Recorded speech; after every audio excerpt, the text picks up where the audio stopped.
তারিখ তো আমার কাছে ও চলে গেছে, ও এখানে আজকে এম্পায়ারিং করতে গেছে। ও সকালে সকালে ট্রেনিং করছিল। আছি আপনাদের সবার দোয়াই ভালোই আছি, চলতেছে। খেলাধুলা হচ্ছে না, এটা তো ভালো লাগতেছে না, এটা আর কি। সময়টা এই একাডেমি নিয়ে চলে। একাডেমি দিয়ে একাডেমি প্র্যাকটিসটা করাই, সকালে একটা 10-12 জন করে, আর কি বিকেলে বেশি বেশি ছেলে আসে ওরা করে, এটা দিয়ে চলে যাচ্ছে। স্বাভাবিক, প্লেয়ারদের কাছেও খারাপ লাগবে, আমার কাছেও খারাপ লাগবে, কারণ প্লেয়ার যদি খেলতে থাকে তাহলে আমাদের কাছে মজা লাগে যে ছেলেটা কী শিখলো, কী করলো না করলো, এটা ভালো লাগে। খেলাধুলা হচ্ছে না তো, এখন নতুন কমিটি হয় নাই, কিছু হয় নাই, কে নয় কার আন্ডারে কে খেলবে, কমিটি কোনটা করে কার জায়গায় খেলবে, ওই জন্য এটা খেলাধুলা বন্ধ আছে আপাতত। পাওয়া মুশকিল হয়ে যাবে, না হয় খেলাধুলা না হলে তো এইচ লেভেলে প্লেয়ার এই বছর এইচ লেভেল করতে অনেক কষ্ট হয়ে যাবে। এখন কেমনে বাঁচি নেবে ওদেরকে। সবচেয়ে বেশি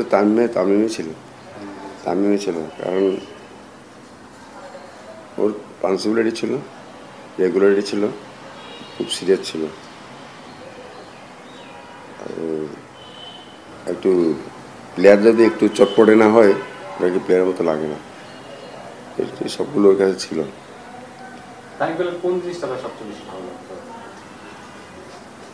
মানে কম সময়ে যে একজনকে আপন করে নেওয়ার জিনিসটা যে ওর কাছে বেশি ছিল, ওই এটাই আমার কাছে ভালো লাগে। যে মানে আমি একটা বললাম যে তুমি এটা করো,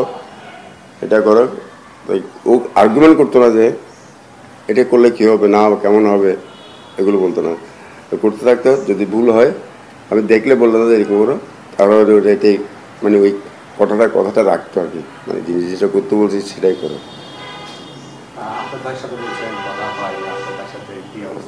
আফতাব আছে, ভালো আছে, ওখানে মাঝে মাঝে ফেসবুকে কথা হয়, ও একাডেমি চালাচ্ছে, ভালো জায়গায় আছে।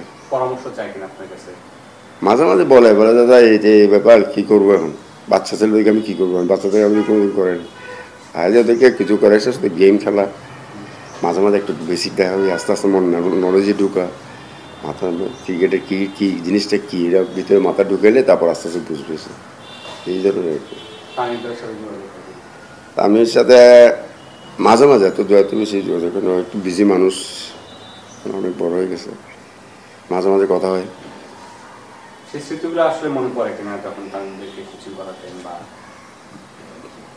আপনাকে প্রথমে একটা কথা বললাম, স্মৃতি বড় বেদনা, একটা কথা আছে।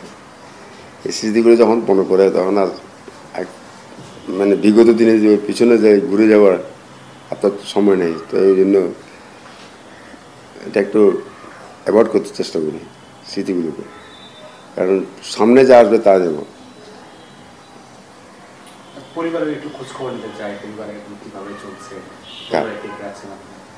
আমার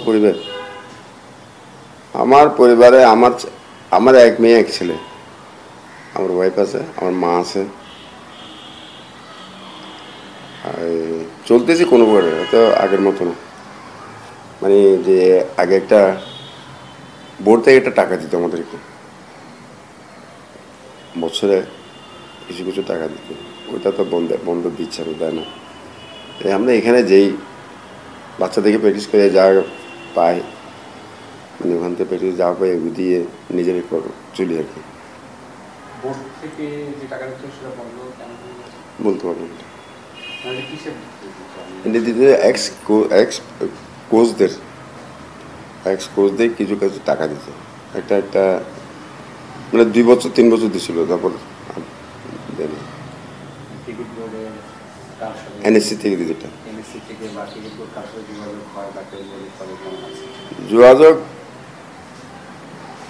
এখনো তো আকরাম আছে, নান্নু আছে, নোবেলা, তামিমরা সবাই আছে, তো জানে আমরা কি অবস্থায় আছি, কি করি না করি, ওরা তো জানে না।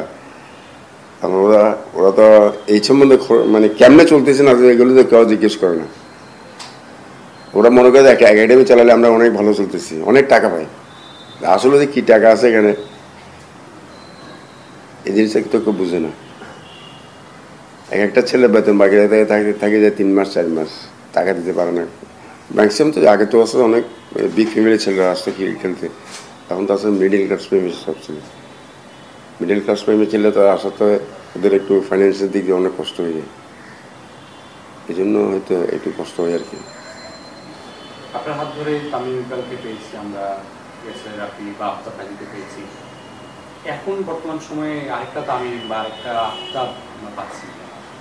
কষ্ট হবে, এখন তুলতে গেলে অনেক কষ্ট হবে, কারণ আগের মতো আমার বডি ব্যালেন্স বা বডি স্ট্রেংথ নাই।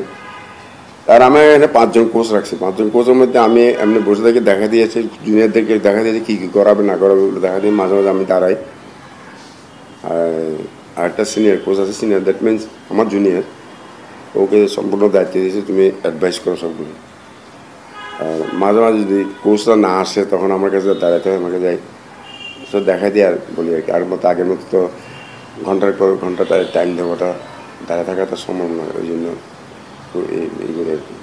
এখন বয়সটা কত আপনার? আমার 71 আছে।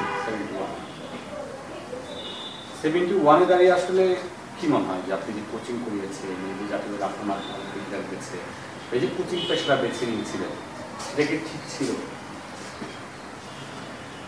দেখেন, বেসিক্যালি আমি ফুটবল প্লেয়ার, আমি ফুটবল খেলতাম। বুলবুল আছে না, বুলবুল আমাদের সভাপতি আছে, ওর সাথে ফুটবল খেলছি আমি। ও ক্রিকেট খেলছে, আমিও ক্রিকেট খেলছি ভিক্টোরিয়া ক্লাবে। আমি 8 বছর ভিক্টোরিয়া ক্লাবে ফুটবল খেলছি, 2 বছর ক্রিকেট খেলছি। তখন যখন আমরা আগের দিনে ফুটবলার বেশি মানে প্রাধান্য ছিল, মানে চালু ছিল, যে এই জন্য প্রতিটা অফিসে, জুট মিল বলেন, অফিস বলেন, রেলওয়ে বলেন, সব জায়গায় একটা কোটা ছিল, যে প্লেয়ার কোটা, একটা প্লেয়ার কোটা ছিল। আমরা চাইতাম যে মিডল ক্লাসটা ছিল, এগুলো চাইতো যে মানে ভালো গেলে একটা ভালো চাকরি পাই, চাইলে আমার সংসারটা চলবে, আমিও চলবো, আমিও খেলতে পারবো এরকম। আমিও একটা চাকরি পেয়েছিলাম, স্টিমে চাকরি পেয়েছিলাম। স্টিমের চাকরিটা বন্ধ হয়ে গেছে, স্টিমে বন্ধ হয়ে গেছে। তখন এরপর থেকে তার কোচিংয়ে নামছে। কোচিংয়ে এই কোচের ট্রেনিংয়ের জন্য আমি অ্যাপ্লাই করছিলাম, আমাকে দেয় নাই, তো ফুটবল 2টাকে দিয়ে দিছি। আবার আমি বললাম যে আমাদের তখন সেক্রেটারি ছিল সেলিম আহমেদিন, ওনাকে বললাম যে দাদা আমি তো ক্রিকেট খেলছি, মানে ক্রিকেটও চাইছে, আমি ক্রিকেটে যাই, হয়তো ভালো কথা জানা। একদিন পরে যাই ওখানে জয়েন করলাম। ওখান থেকে ওই 96 কোচিং স্ট্যান্ডার্ড কিসবিতে হয়েছিল এটা। ট্রেনটা নিয়ে দেওয়া আজ থেকে প্রথম আমি এই তামিমদেরকে নিয়ে প্রথম শুরু করছি। দ্যাট মিনস ওর বাবা ছিল, তাই তামিম ইকবালের বাবা ইকবাল খান, উনি আবার আমার ওস্তাদ ফুটবলের, উনি আবার ক্রিকেট খেলতো, ভালো ক্রিকেট খেলতো। তো ওনারা একটা সাজেশন দিল আমাকে, তবে তুই একটা ক্রিকেট কোচিং কর। আর তাদের এটা পারবো সম্ভব না, এত বড় একটা রিক্স হয়তো করল না, আমরা আছি। তখন থেকে শুরু করছে আস্তে আস্তে এটা করছিলাম বিদায়। মোটামুটি না, যেটা ডিসিশন নিয়েছি এটা ভালোই ছিল, ভালো ছিল। এখন চলতে পারতেছি, যখন যদি এই অবস্থায় এইটাই না থাকতো, কেউ কী করতো, চাকরি তো এই বয়সে তো কেউ চাকরি দেবে না, ঠিক না? সে সময় যদি ধরুন হচ্ছে সরকারি চাকরি বা সরকারি একটা ভালো জব কিছু, এটা পেনশনের সাথে ব্যবস্থা থাকতো, সেই জিনিসটাতে আপনার কোচিং করে কোনো পেনশন নেই, আপনাদের কোনো জমা না, আমাদের পেনশন নেই, কিছু নেই। ওখানে পেনশন টেনের কথা বলছে, সেটা পাইতাম। আমাকে সিকাস্টমও ডাকছিল যাওয়া যায় খেলার জন্য, আমি কোনো জানি স্টিমিটে গেছিলাম। তো স্টিমিটে বন্ধ হয়ে যাবে, নাহলে চললে তো ভালোই চলতেছিল। ওই স্টিমিটে এশিয়ার মধ্যে বেস্ট একটা ফ্যাক্টরি না, ওটা বন্ধ হয়ে যাওয়াতে এই যে আমি না, সবাই তো চাকরি হয়ে গেছে। এরপর যখন চাকরি কিছু হয়ে গেলে আর কেউ চাকরি পাবো না, করা সম্ভব না। এদিকে সময় দিই 2 ঘন্টা, সকালে 2 ঘন্টা, বিকেলে 2 ঘন্টা, এটাই।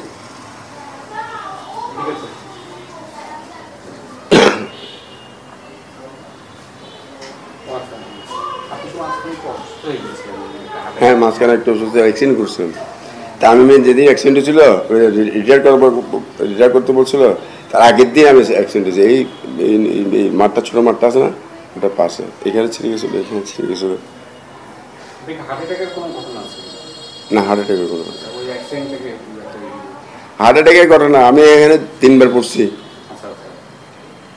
একবার মাঠে ব্যাটিং করতে প্র্যাকটিস করাচ্ছি, ব্যাটিং করতে বলটা আসে আমার নিতে পড়ছে, সঙ্গে সঙ্গে পড়ে গেছিলাম। আর আরেকবার ওখানে পড়ছে, হাতটা ছিঁড়ে ফেলছি। এরপরে একটা ভালো হয়েছে, সুস্থ হয়ে গেছি। 1 মাস পরে এই আপনার যেটা সিঁড়ি দিয়ে নামলো না, 3 সিঁড়ির থেকে পড়ে গেছি। ব্যালেন্স ছিল না তখন, মানে শরীরটা বেশি খারাপ ছিল, একটু একবারটা জ্বরের মতো ছিল, ব্যালেন্স ছিল না। তামিম ইকবালের হার্ট অ্যাটাকের সময় আসলে কখন তখন কি যোগাযোগ করতে পেরেছিলেন? যোগাযোগ ওর সাথে করা যায় নাই, ওর ভাইয়ের সাথে।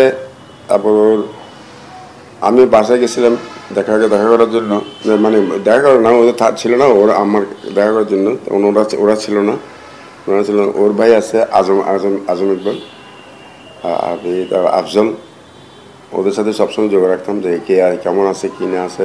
আজম তো ওখানে গেছিলো, ঢাকা গেছিলো। আজম আমি তুই যাচ্ছিস, আমি তো যেতে পারবো না, তুমি একটা আমাকে সবসময় একটু কল করলে বিরক্ত হই না, আমি যাই একটু জানতে চাইবো।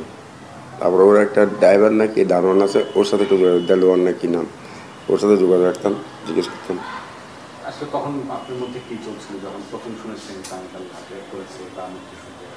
ভাই কি চলছিল সেটা আমি তো মুখ দিয়ে বুঝাতে পারবো না। সেটা মানে নিজের কাছে যেটা যেটা রাখছে মনে হয়েছে কি একটা জিনিস আমি হারিয়ে ফেলতেছি। আমার জীবন থেকে যে একটা জিনিস একটু ইয়ে করছিলাম, এই জিনিসটা হারিয়ে ফেলতেছি। একটা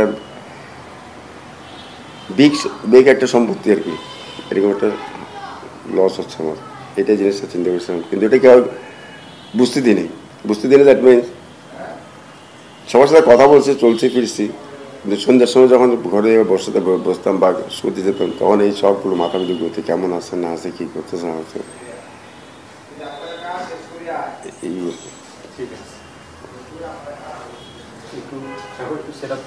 মেয়ে বিয়ে দিচ্ছে বুঝছো, নাচতে দিয়েছে। ছেলে এখনো কিছু করে না, লেখাপড়া করে বিবিএস পড়ে একটা সেমিস্টার বাড়িতে।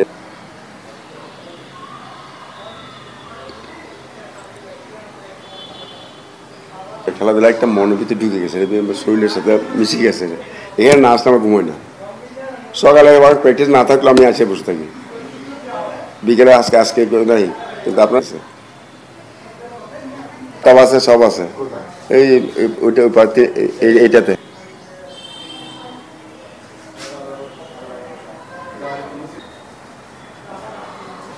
ওই ছবিটা জাফলং তুলছে, জাফলং ডিভিশন।